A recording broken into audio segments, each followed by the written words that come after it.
Avertebrata air. Apakah avertebrata air itu? Avertebrata merupakan hewan tak bertulang belakang, sementara air merupakan tempat hidupnya. Jadi, pembahasan mengenai avertebrata air adalah pembahasan yang mengubek-ubek kehidupan hewan tak bertulang belakang yang sebagian atau seluruh daur hidupnya ada di dalam air.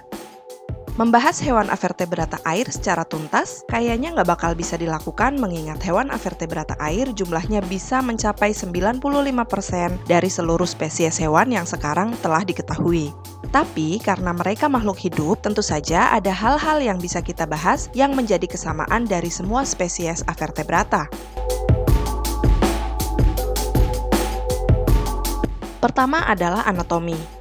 Tahukah kamu apa anatomi itu? Jika kita membicarakan anatomi suatu hewan, kita membicarakan struktur dan organisasi bagian-bagian tubuh yang saling berhubungan satu sama lain dari hewan tersebut. Organ, fungsinya, sistemnya menjadi pembahasan pokok dalam ilmu anatomi.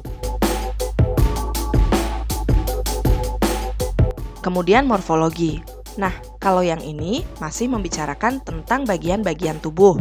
Tapi yang dibahas adalah strukturnya. Bisa dibilang ini ilmu yang sukanya main fisik. Pembahasannya adalah spesifikasi struktural tubuh suatu organisme.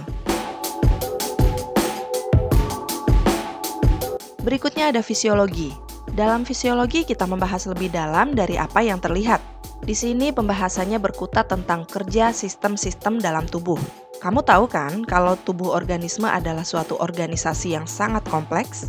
Nah, fisiologi ini mewadahi pembahasan tentang bagaimana sistem-sistem dalam organisasi ini beroperasi. Habitat dan ekologi hewan-hewan avertebrata air juga menjadi hal yang penting untuk dibahas. Ya, tentu saja karena nggak ada hewan yang bisa hidup di luar habitatnya. Hal penting berikutnya adalah tentang makanan.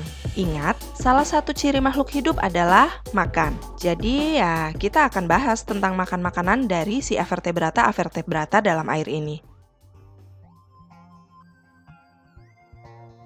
Klasifikasi dalam pembahasan avertebrata air merupakan hal yang sangat penting. Tanpa sistem klasifikasi atau penggolongan kelompok hewan, kita akan kewalahan mengenali berbagai macam spesies, termasuk melupakan nilai-nilai penting mereka. Sebagai makhluk hidup, tentu hewan avertebrata air ini juga melakukan reproduksi. Proses reproduksi adalah kunci keberlangsungan spesies apapun di muka bumi. Tanpa proses reproduksi, suatu spesies bisa saja langsung punah setelah diciptakan.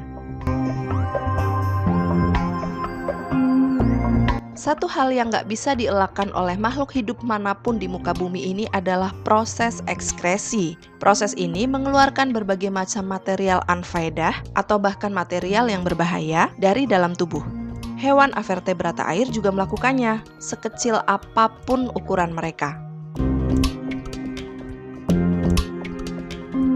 Selanjutnya adalah mobilitas. Nah, yang kita bahas di sini adalah hewan. Jadi tentu saja mereka juga melakukan mobilitas. Kedepannya kita akan membahas tentang hal ini. Yang terakhir, tentu saja kita akan membahas mengapa hewan-hewan ini penting, baik secara ekonomi, ekologi, maupun dari aspek-aspek yang lain. Oh iya, hampir lupa. Kita juga akan membahas sistem pencernaan hewan-hewan avertebrata air. Hewan-hewan ini ada yang memiliki sistem pencernaan yang rumit, ada pula yang sederhana. Itulah beberapa aspek yang bisa diambil kesamaannya dari banyak jenis hewan avertebrata air. Pada video yang lain, kita akan membahas lebih spesifik aspek-aspek yang tadi sudah kita sebutkan.